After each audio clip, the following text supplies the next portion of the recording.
All right, still good morning, good afternoon, or good evening to some people, depending on where you are. Welcome to, I believe this is the, oh gosh, what session are we on? Fourth session of the day.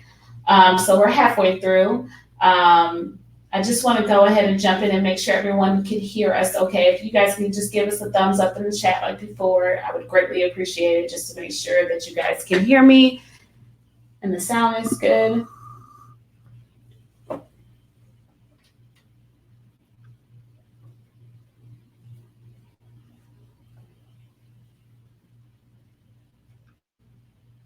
Just give us a thumbs up whenever you guys can hear us.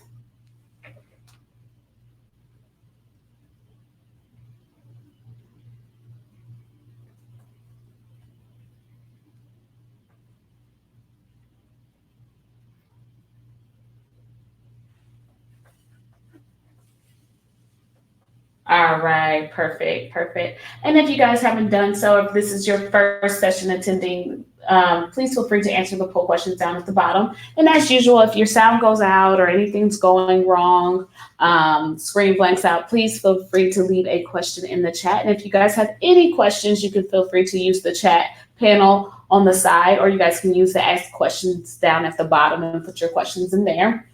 We'll get started here in about a minute or so. I'm going to give a little bit of time for people to come over from the last session.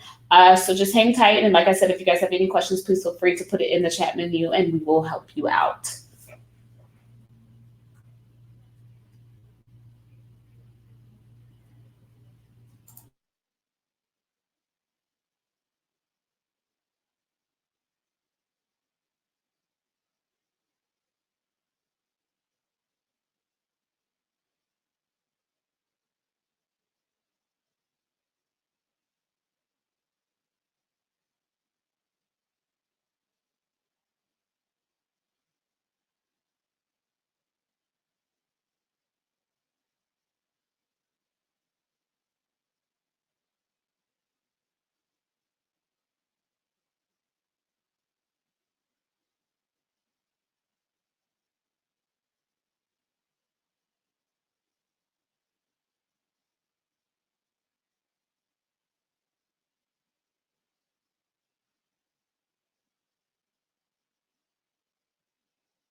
All right, and it looks like it's about 10 o'clock. Should we go ahead and get going?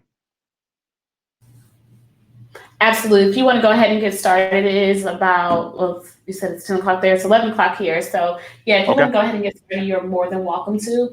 For people who are just now joining, please feel free to answer the poll questions if you guys haven't done so in the previous session. We would greatly appreciate, just would love your feedback on that. But I'm going to go ahead and turn it over to Greg, and Greg, you can get started. Fantastic. So I actually have up on my screen right now a screenshot of the demo I'll be showing later that includes Power BI aggregations. And that'll be kind of one of the key things that we are reviewing today. I'll go ahead and start my slide deck here. So the title of today's presentation is Use Power BI to Unlock Large Data from Azure SQL Data Warehouse. And just a little bit of background information. I'm a business intelligence specialist at Microsoft. I'm in the healthcare and life sciences vertical.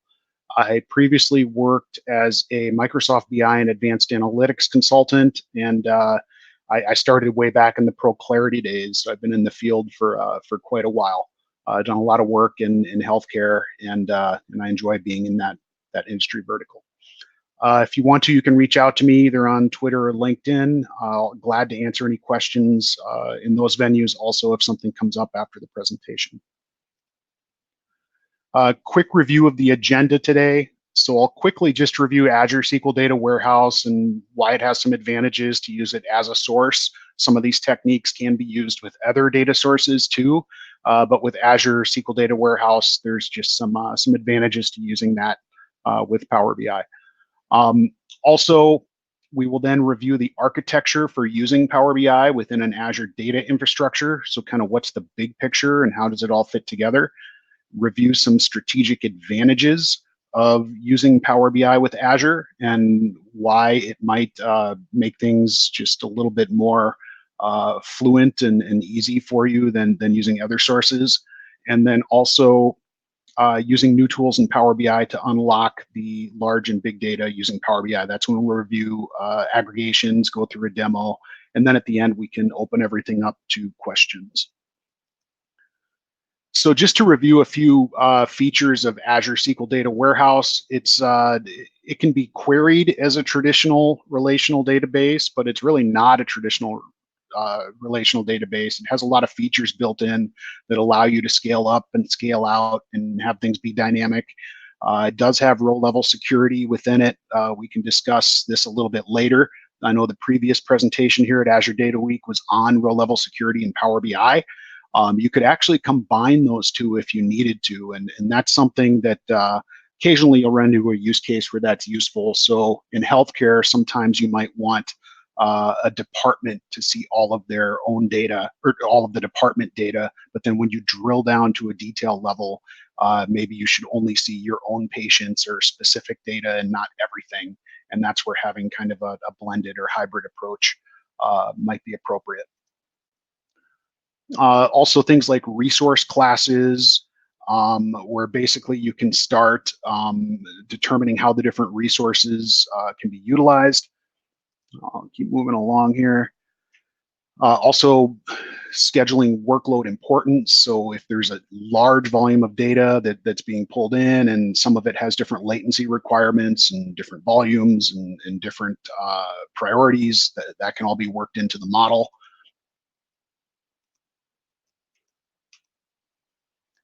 And also workload isolation is now in preview. So if there's mission critical workloads, that's also something that can be prioritized.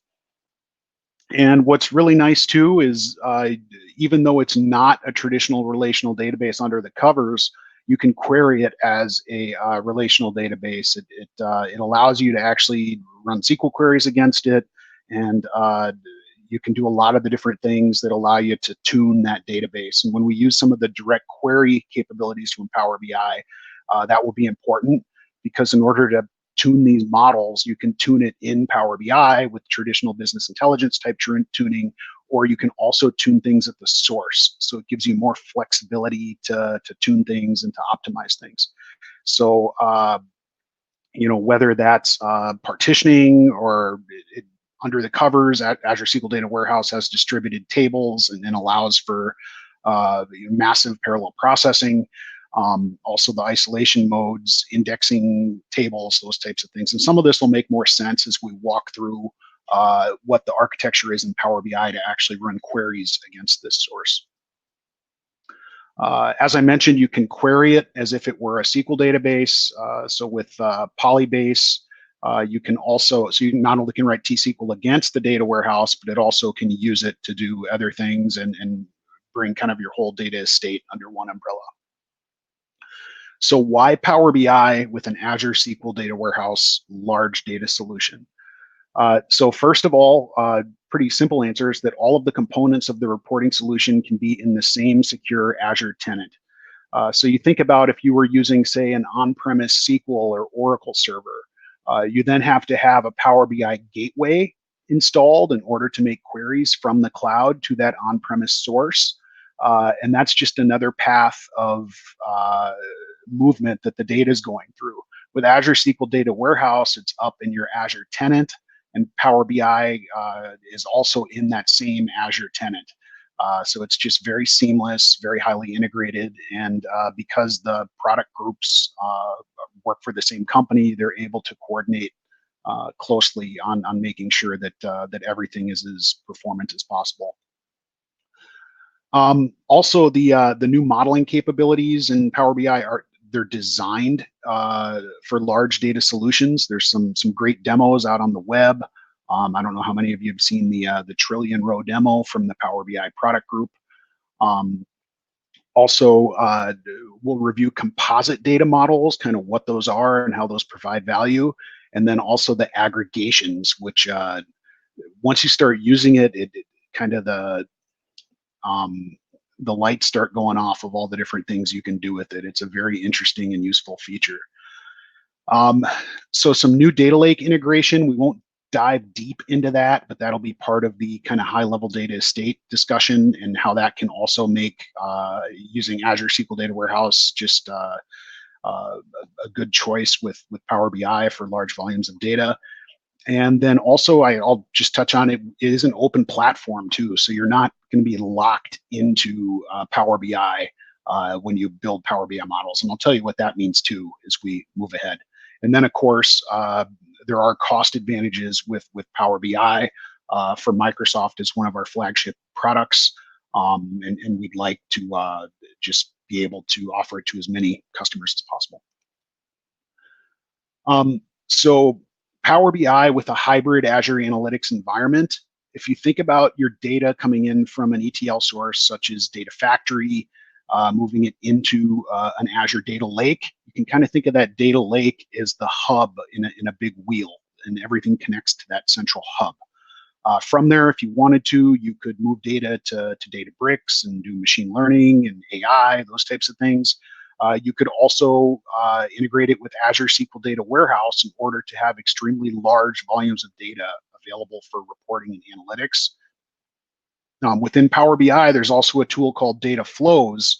And Data Flows basically is a front-end, user-driven, GUI-based ETL tool where an analyst can actually, without writing code, create an ETL process to move data back into data flows, which can be integrated with your data lake so that you're basically able to write data back to the data lake without having to have analysts talk to the enterprise IT team about how to ETL an Excel spreadsheet into the data lake or something like that. Also, data flows will integrate with machine learning.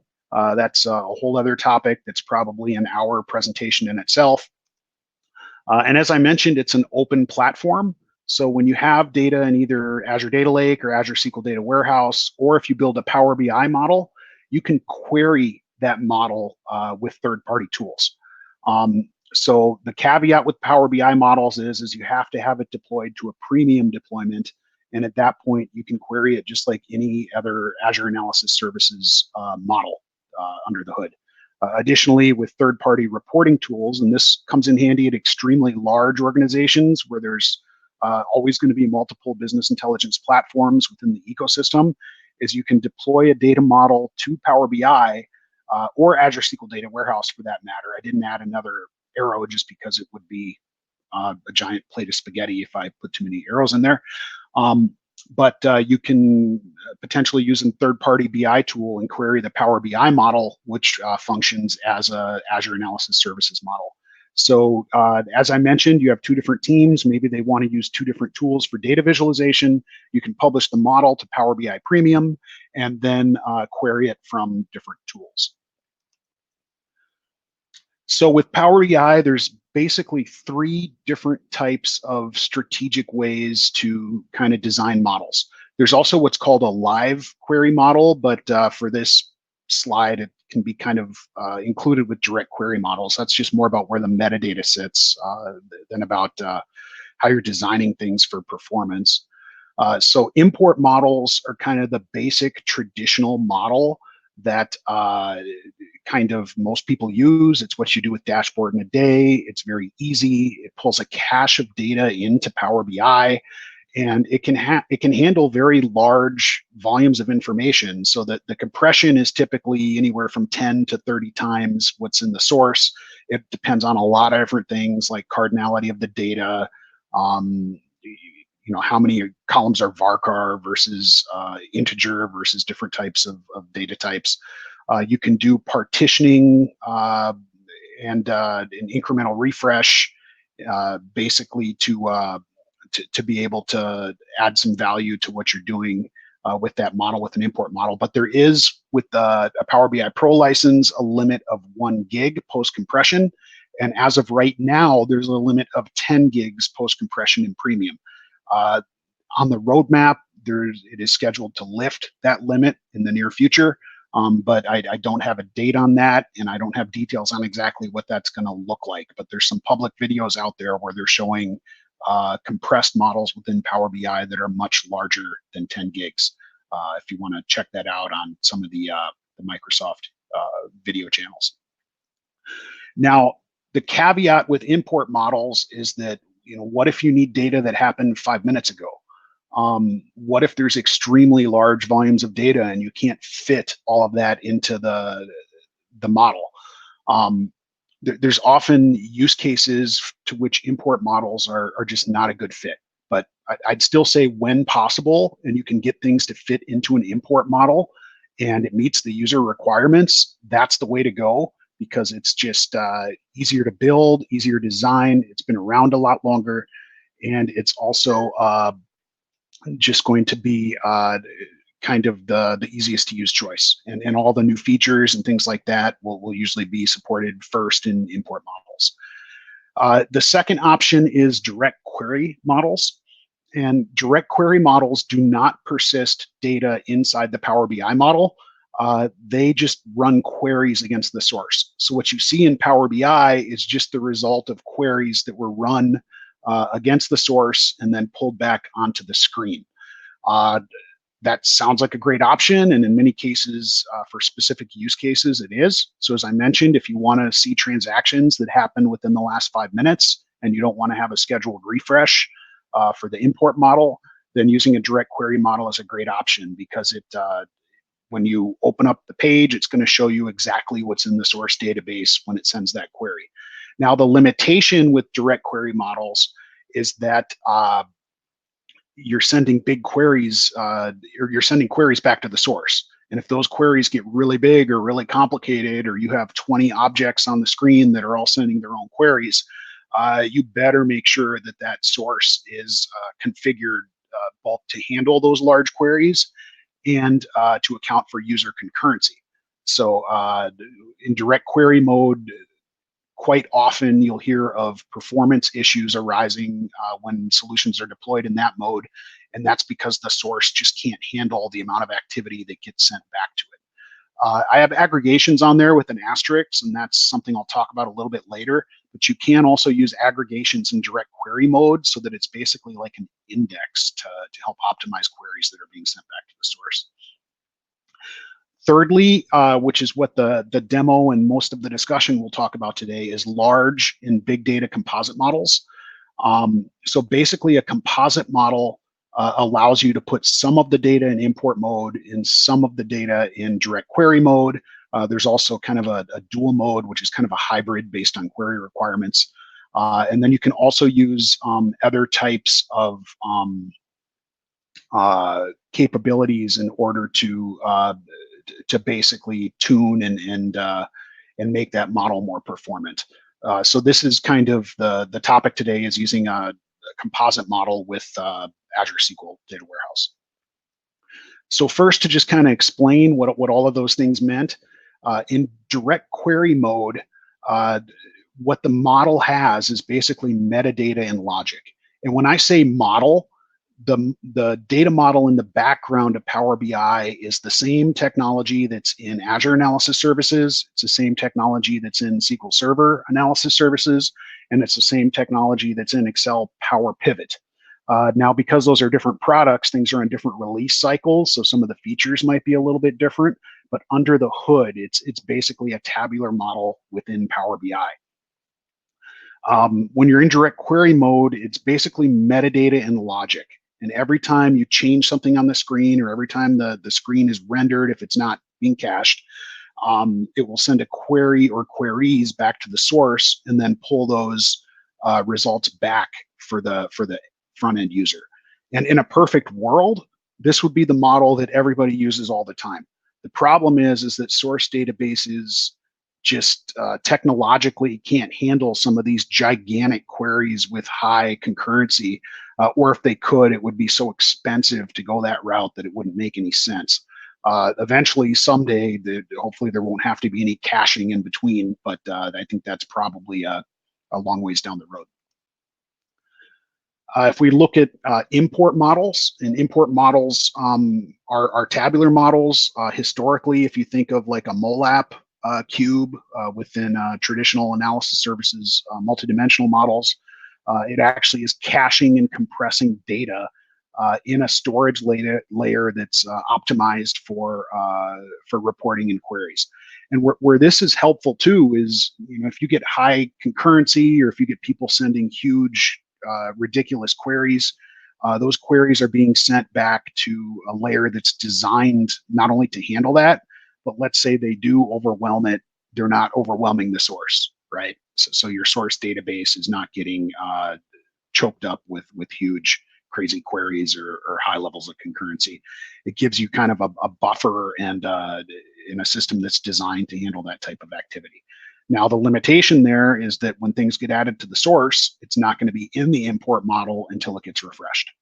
And sometimes that can cause data latency issues. And also, if there's a lot of data, it can just be kind of a cumbersome process. So with composite models, we talk about a composite model as being a tabular model within Power BI that allows for both caching of data with the metadata and logic, and then also having some things in direct query mode. So you kind of get the best of both worlds, but in kind of V1 of composite models, you had to choose one or the other. And so if your fact table was in direct query mode and you're importing the dimension tables, you're still waiting for that fact table to process when the direct queries get sent back against it. So there's, if you're using something like drill to another report within Power BI, you could make a very small and highly performant import model that drills to another report and sends parameters that go to a direct query model in order to drill to detail, and then you maybe wait a little while for the details to process. But the majority of what you're doing in the first report is highly performant. There's some options like that to improve performance. But this is a huge step forward in that you can kind of leverage both of those technologies in one place. So now let's talk about aggregations. So basically, an aggregation is kind of like a souped up and improved version of a summary table. And it's more than that too. So I don't want to minimize it as that. I'm going to quickly just move to my model here. So if you look at this example, and this is not, this data is just from Medicare. It's just some real healthcare data that I'm using in order to give kind of a real world example of how these things look.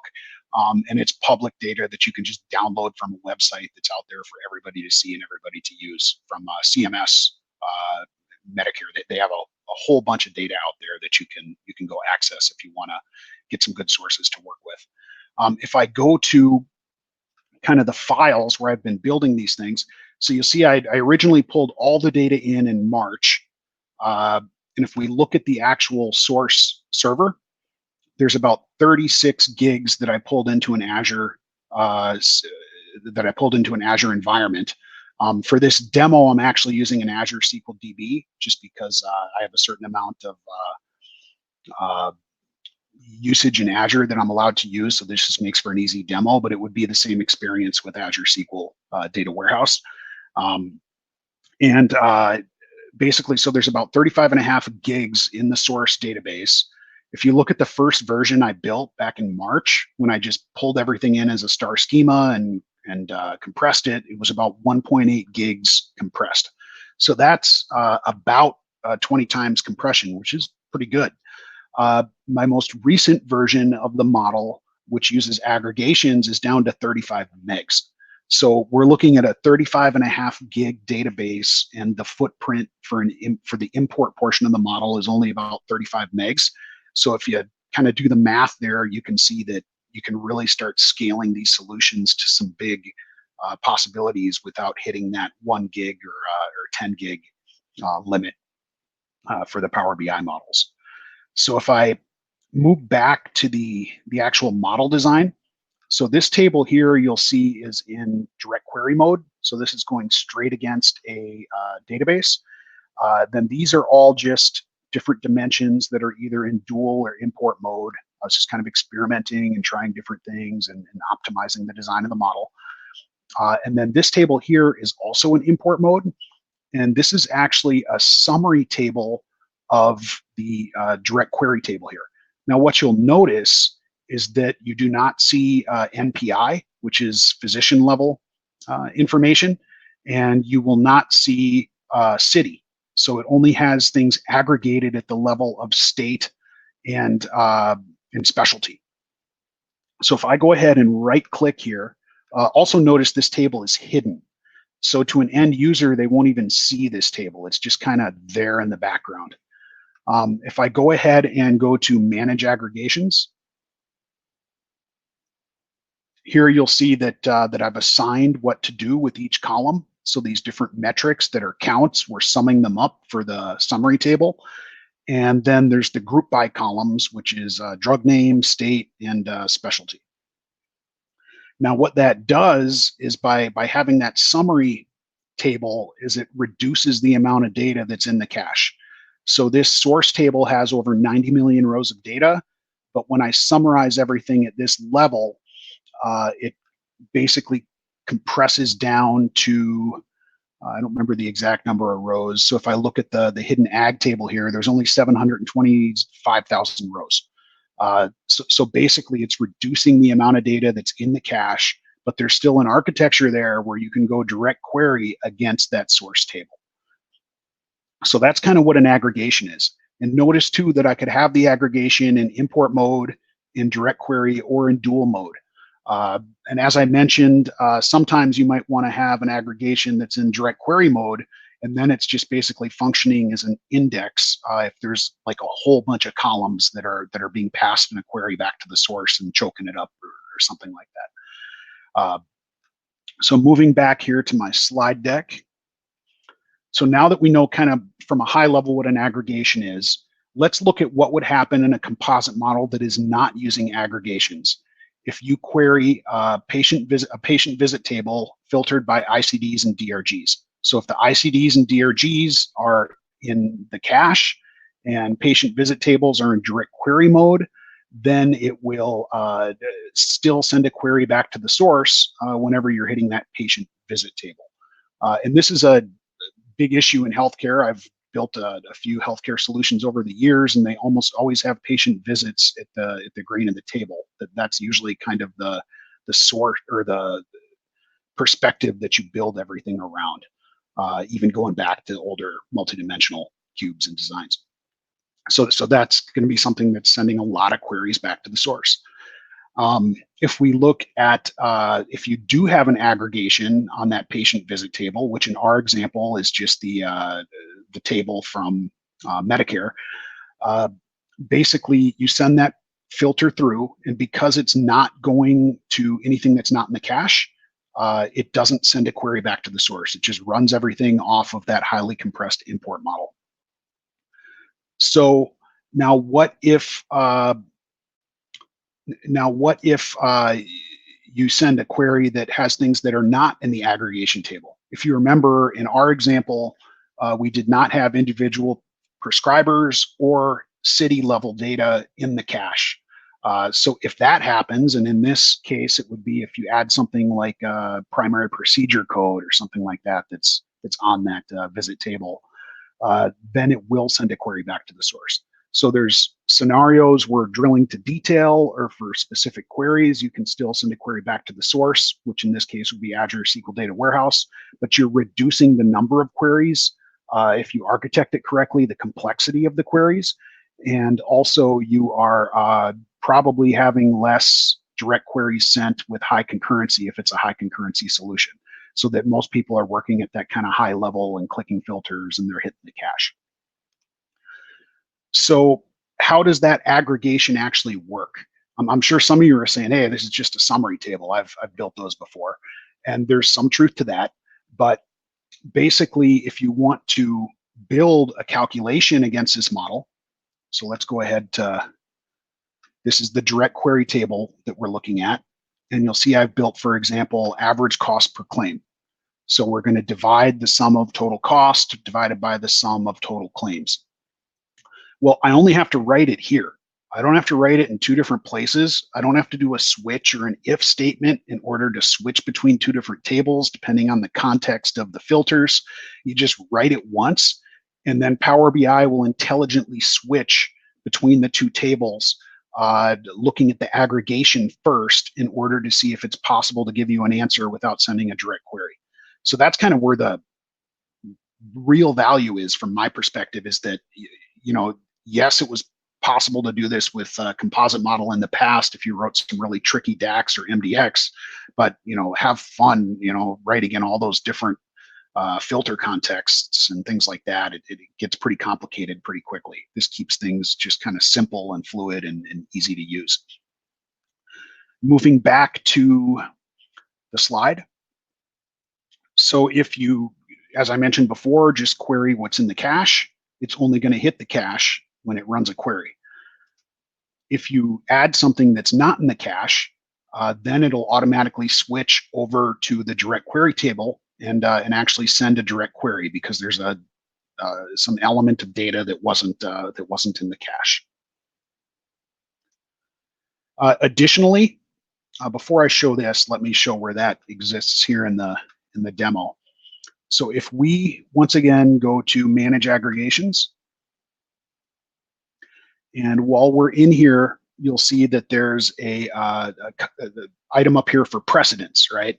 And it just kind of opens up and defaults to 10. I ignored it quite a bit when I was originally looking at it, but that's actually something which is very valuable, because you can have more than one aggregation for the same direct query table, and then the precedence determines which one it looks at first.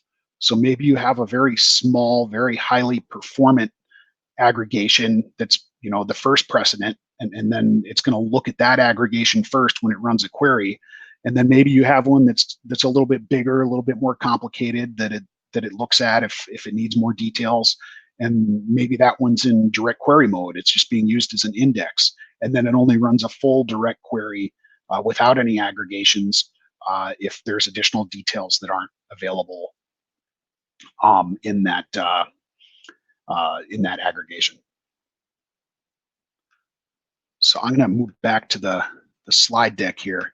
So just to kind of summarize how that would work, if you're looking at, for example, patient visits, you could say if they're doing a query that's just total charges by ICD-10 code or something like that, it's just going to run against that hidden import, very efficient aggregation.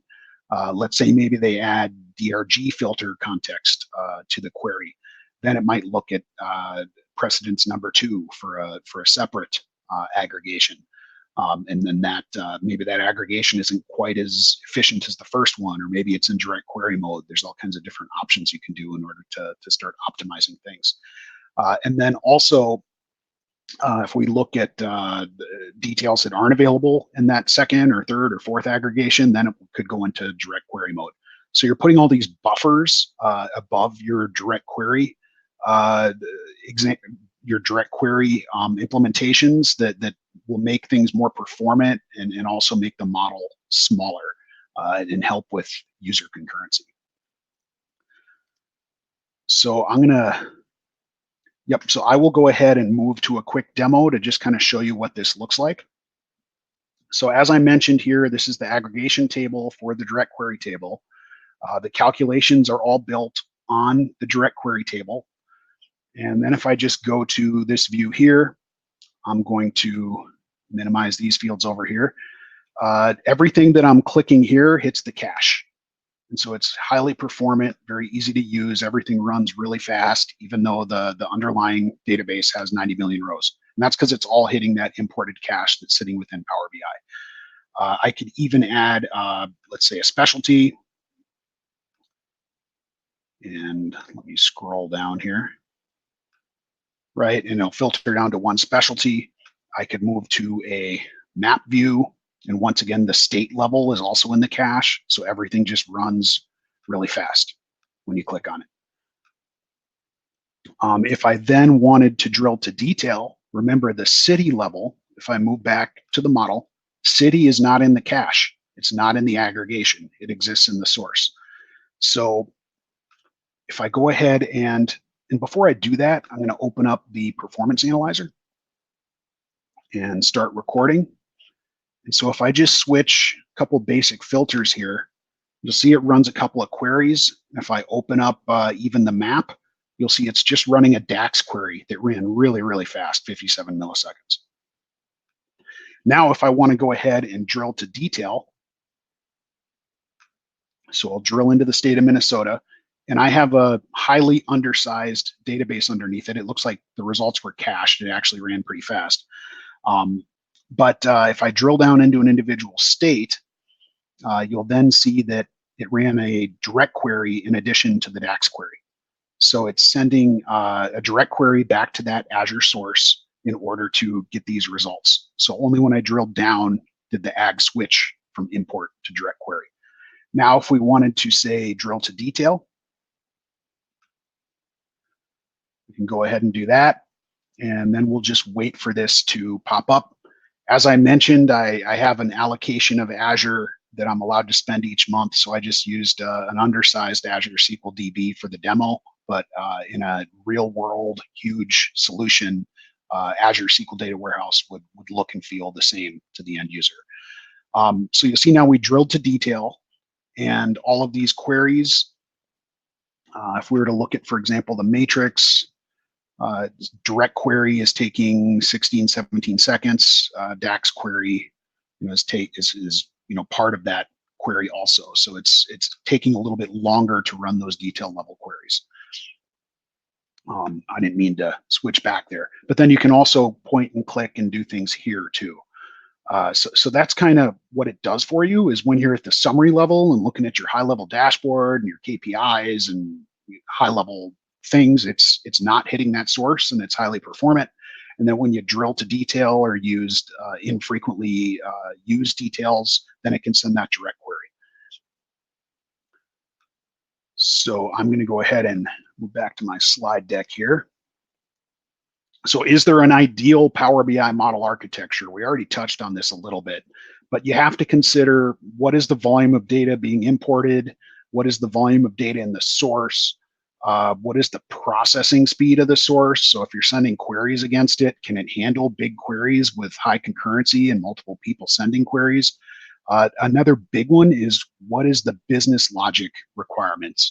One of the jokes I say often when somebody says their Power BI model is slow is say, let's look at all the calculations and search for anything that contains X. So if you have like a sum X or an average X, it actually goes down to the row level and does some very heavy lifting and heavy processing. So building in those calculations and optimizing the code can be a big part of performance tuning. Also, user concurrency. That's a big one, obviously. How many people are using it at the same time? And data latency requirements. Do the users need what data that happened 5 minutes ago, or are they okay with something that refreshes, hourly or nightly or something like that into the cache?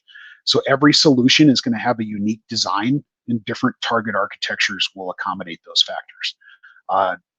Kind of starting out doing simple Power BI import models, it's really easy to use, really easy to learn. You get through dashboard in a day and you can just go.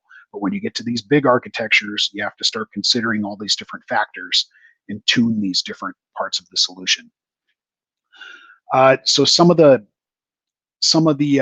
things here that are helpful also for unlocking large data solutions with Azure SQL Data Warehouse is in Power BI, the aggregations. They can help with runtime performance, data volume, and concurrency.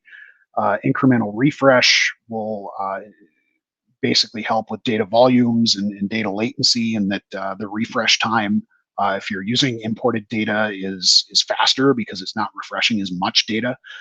By default, it just refreshes everything. And if you have maybe hundreds of millions of rows or more than that, that can take a long time. Also, it puts a heavier load on the source during the refresh. Optimizing the logic, as I mentioned, some of the DAX expressions can sometimes impact performance of a solution. That's going to help with runtime performance and also user concurrency if the expressions are really putting a heavy load on either the import model or the direct query source in Azure SQL DW. Composite models help with just about everything. And I did mention too, drill to another report.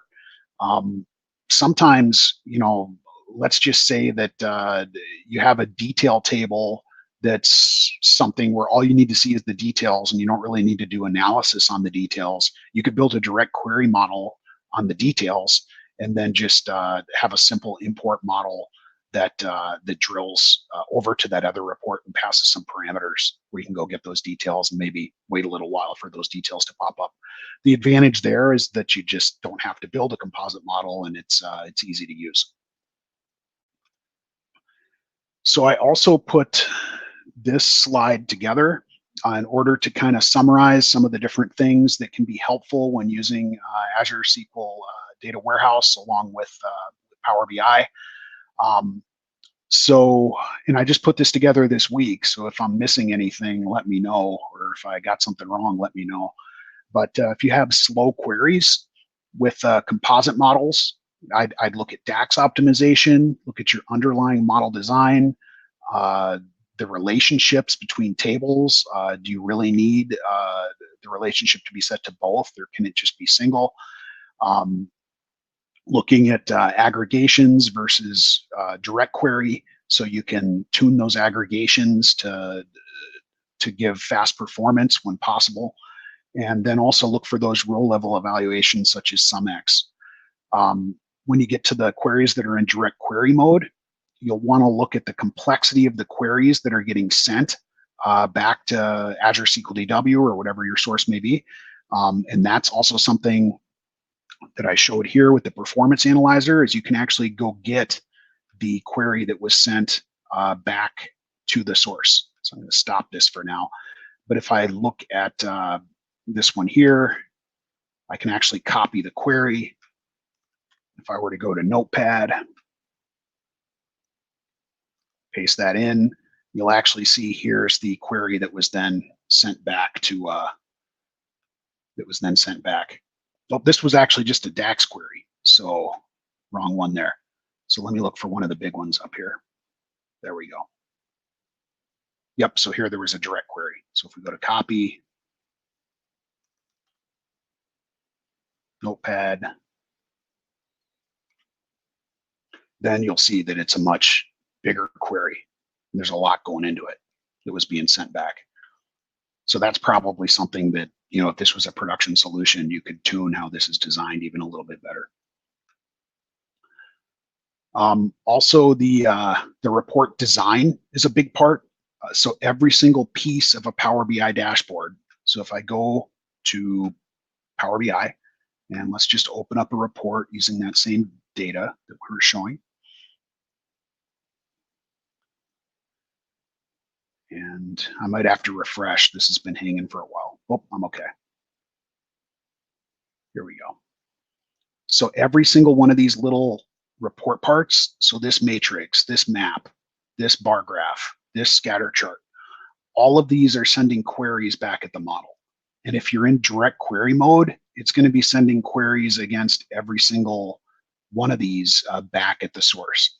So this would, and there might even be more. I'm not completely sure how many queries this is going to generate, but we got 1, 2, 3, 4, 5, 6, 7, 8, 9, 10, 11, 12. So there's 12 queries there. You get 5 people sending queries with high concurrency. That's 60 queries getting sent back to the source. And you can see it adds up really quick. Whereas if most of these were in aggregations, you can cut down on the number of aggregations, or import mode. You can cut down on the number of queries sent back to the source. Moving back here to this slide. Also, obviously, an option is always to beef up the performance of the source. And that's another advantage of Azure SQL Data Warehouse, is if that's the direct query source, you can scale that up just by sliding the bar to the right and paying more. You can also scale out the queries and distribute. There's different ways to distribute where the queries are hitting Azure SQL DW for high concurrency and for query performance. There's a lot of different options there. And then also using those direct query aggregations where they can almost function as an index if you have a model that's sending a lot of unnecessary columns in the query back to the source. Once again, using that performance analyzer along with some of the telemetry within Azure SQL DW can help you kind of optimize the best design. Also, at the source, which in this example is Azure SQL DW, looking at user concurrency and sizing it for user concurrency, looking at as I mentioned, the query logic, Then also things like workload isolation and workload importance, those types of things can be leveraged in Azure SQL DW, whereas in kind of a simple traditional relational database, it's not always as easy to do those things.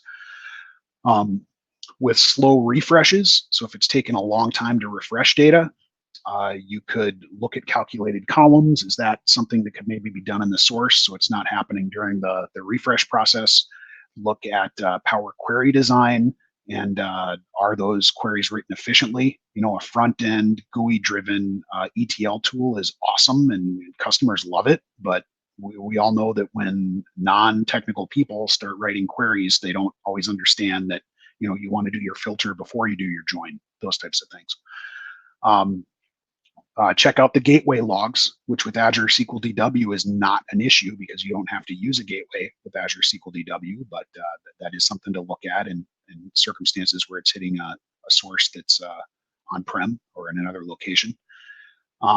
Premium capacity metrics, if you're using premium, that's another place to look for how that dedicated capacity is handling the refresh process. Also, the model size and complexity is a big part of that, because if you're checking for referential integrity and those types of things, that comes into play. And then also incremental refresh is there in order to be able to improve performance for refreshes. Within Azure SQL DW, you can look into things like partitioning, putting indexes on tables, scaling up and scaling down the capacity size, which doesn't require buying new hardware because it's all just in Azure. You just slide the bar and make it happen. And then also optimizing the processing. So going into query optimization, you can do caching. There's create summary tables. There's a lot of different options. Model size bloat is another common issue with these large data solutions. So get rid of unnecessary columns. If you're not using something or you don't need it, don't bring it in, because that's just data that's creating a footprint that is unnecessary. Also look at the model design. I've found that usually a star schema is going to be the most performant version that you can use. And I've had people say, you know, hey, I hate star schemas, and other tools don't need a star schema. And you don't need a star schema for Power BI. You can, you know, pull in a big normalized table of data, but technically a star schema from a logical perspective is always the most efficient way to do these things. From a storage perspective, you know, snowflaking everything out is more effective, but just from a BI perspective, star schemas perform really well. But you can do other things too. Looking at the data types, so trying to optimize, do you need something to be in a text column when it could be in an integer column, those types of things. Then consider aggregations, because that reduces the amount of data that's in the size of the model. And then also incremental refresh can play into that too. With the direct query tables, one thing you could do is add a higher level of granularity to the aggregations. So if we were looking at that model that I was showing earlier, let's say that the model was still getting really big and approaching some of those limits of how much data that you want to import into a cache, maybe I could remove state from the aggregation so that it's a smaller amount of data in the cache. But then if you filter by state, it'll send a direct query. Also, that drill to another report option, I really like that, because kind of the old Kimball way of having a huge, gigantic mega cube that has 60, 80, 100 tables in it, it's really cool. And when it works, it's awesome. And, you know, in a perfect world, it would be great. But in the real world, it gets really hard to manage, and troubleshooting becomes an issue, and it gets expensive. And if you can have multiple models that are just simple, easy to manage, easy to maintain, and that can filter each other and drill to each other, I just think it would be easier in the long run, and prevent kind of catastrophe by complexity. And model size bloat really isn't an issue with Azure SQL DW, because behind the scenes, it's designed to handle big data and designed to get really big and really large. And aggregations can also be used with big data too. I really didn't touch on that today, but very often big data is in a normalized format, but you can also use aggregations with that too. But with this presentation, the focus was mainly on using Azure SQL Data Warehouse as connecting to it as if it were a relational database, and just showing how those aggregations features, along with some of the features in Azure SQL DW, can basically make things highly performant and easy to use. So in closing, I did write a similar article recently that if you want to go check it out, well, let me see if it's over here. There we go. So if you just search for healthcare, Microsoft healthcare blog, I've got an article here that walks through a lot of the things that we talked about today. So you can go take a look at it and maybe get some additional details on it. But we got about 12 minutes left, so I will go ahead and open it up to questions. And hopefully people are still there and I didn't lose my connection at some point.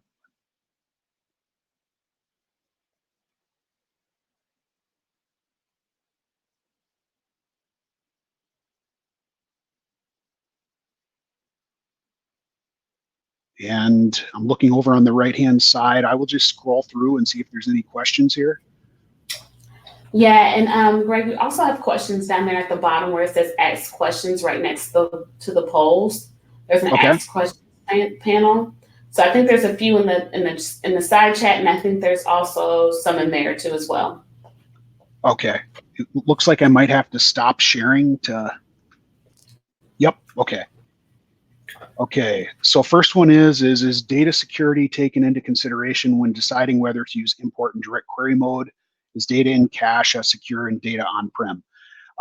Yes, Power BI is HIPAA and HITRUST certified. It's got the certifications to put secure data in Power BI and into the cache.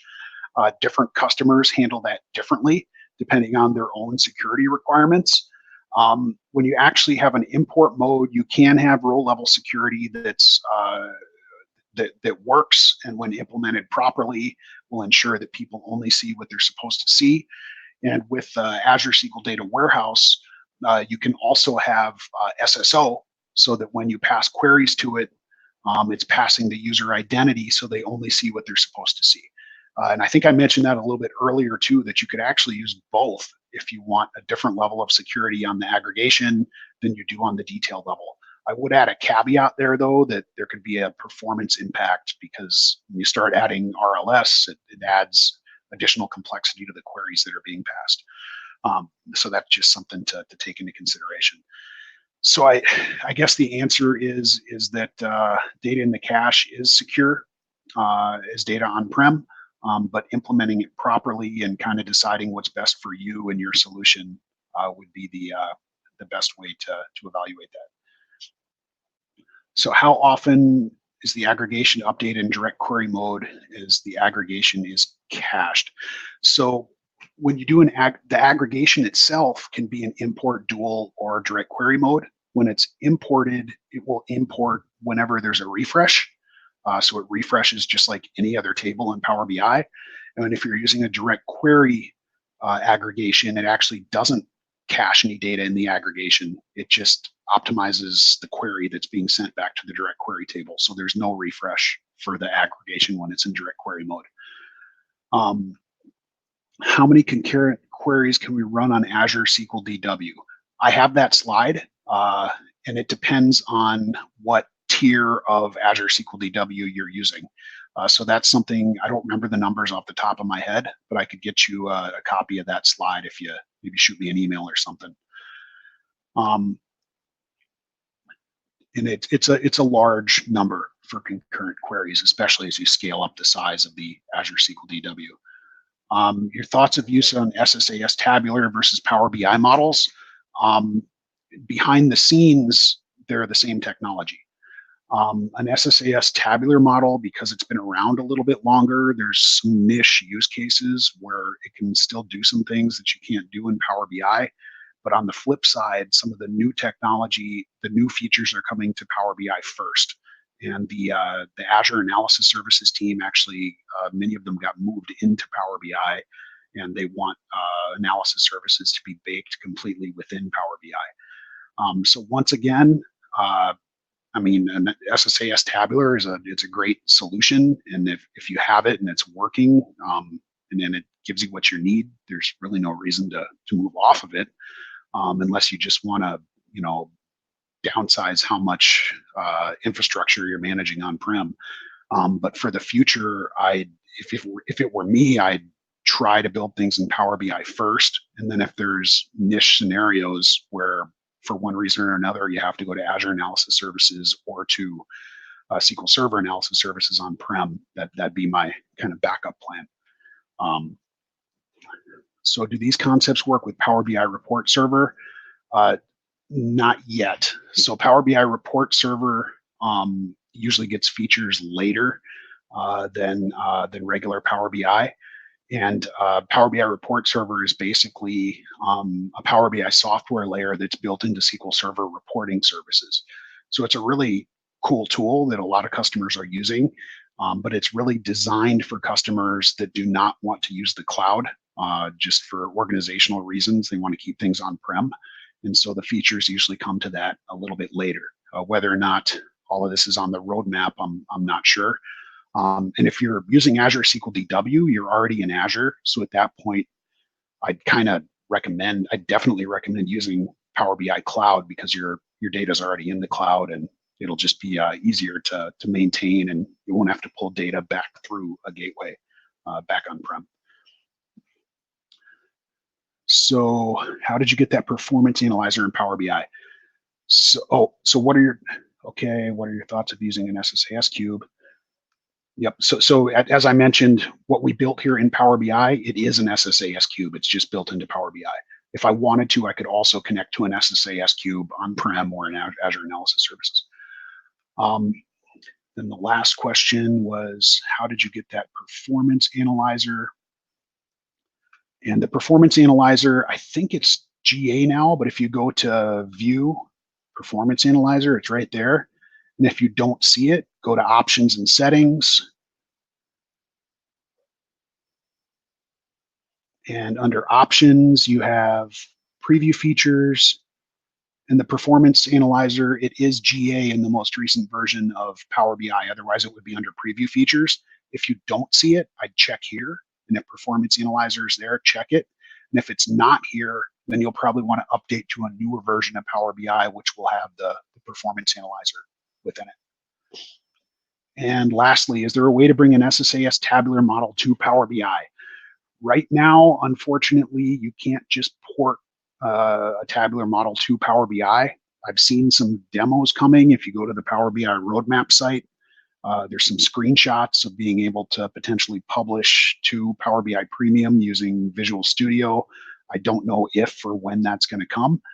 So there might be an eventual migration path for that. But right now, because the SQL team and the Power BI team are on different release schedules, there's features that aren't fully compatible between the two, even though it's the same thing under the covers. So right now, the benefit is that the DAX code is all cut and paste. But I mean, that's kind of a sorry answer to have to say that you just have to cut and paste all the code in order to do the migration. But right now, that's where it's at. And let me see if there's one more question there. Performance efficiency using Power BI on top of an Azure tabular model versus everything in Power BI. So Azure Analysis Services can still scale way above that 10 gig limit that's currently in Power BI. But later this month, there's supposed to be some preview features, and I stress supposed, but it's on the roadmap site, that are going to put Power BI on par with Azure Analysis Services.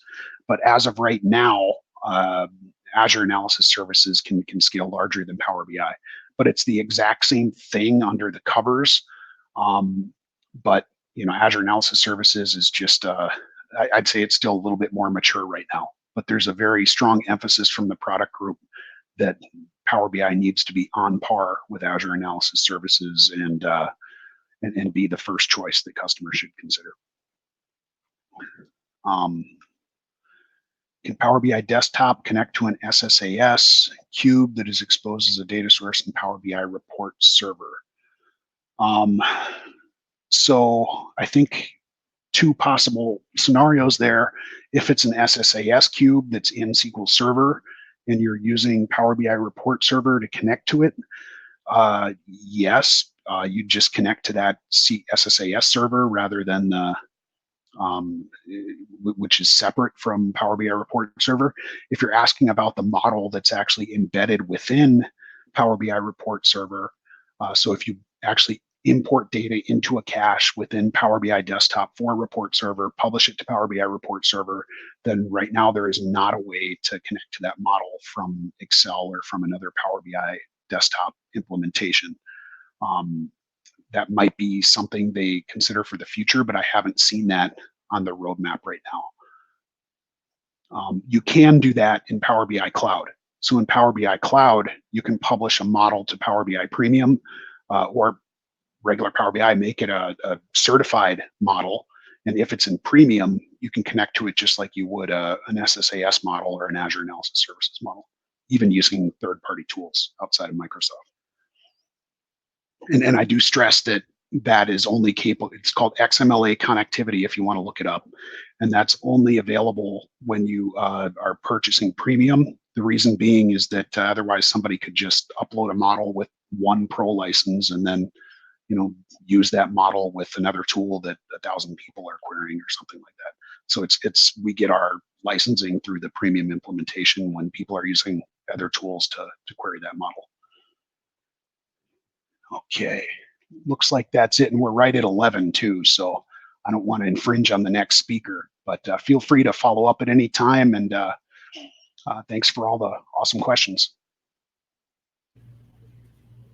All right, thank you so much, Greg, for hosting. We really appreciate it. And as for anybody else, we are going to have a quick little break here between 12 and 1. But at 1 o'clock, if you guys want to join the next session, just click up in your left-hand corner. This session has been recorded, and you will be able to access probably about 5 minutes after this session ends.